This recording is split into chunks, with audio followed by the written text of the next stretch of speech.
Going on the field behind me. You can just feel the playoff excitement in the air here. Now, Jennifer Hale isn't with me right now because she just caught up with Coach Sean Payton for an exclusive pregame interview. Guys, the Saints just arriving here at Candlestick Park for their playoff showdown with the San Francisco 49ers. Coach Sean Payton, so much has been made of this 49er defense. How do you keep your offense rolling against them here at home on their turf?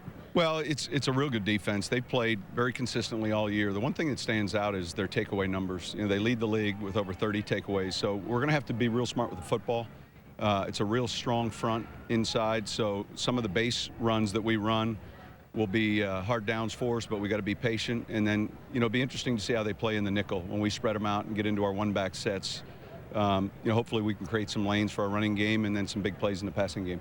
I was speaking with Patrick Willis earlier this week, and he's been game planning a little bit for Jimmy Graham, as has Dante Whitner.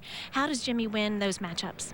Well, I think the first thing is trying to decipher what coverage they're in, and we'll do some things from a formation standpoint. If you line up Jimmy in an inline position, you know, that's the side of Dante Whitner, he'll come down in the box and play some man-to-man, he'll play some zone. One of the things we try to do is move Jimmy around enough to get some pre-snap indicators as to man or zone.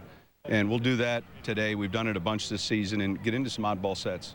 Jim Harbaugh, coach of the 49ers, has a pretty complicated offense. He does a lot.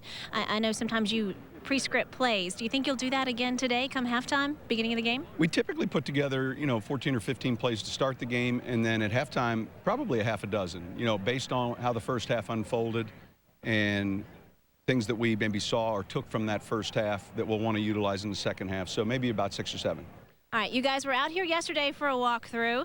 Looking at the field this morning, we've been out here for about 2 hours, and it's drying up some, but it seemed pretty slick to me. Your assessment of the field, and is it going to bother this team at all today? I think the field yesterday was dry and fast, and mysteriously there's some water on it right now, but I think we'll be fine. Coach Sean Payton, thanks so much for your time, and best of luck. Thank you, Jennifer. Guys, we'll send it back to you in New Orleans. Mysteriously. Yes. Beautifully said. Beautifully said, indeed. Well, one who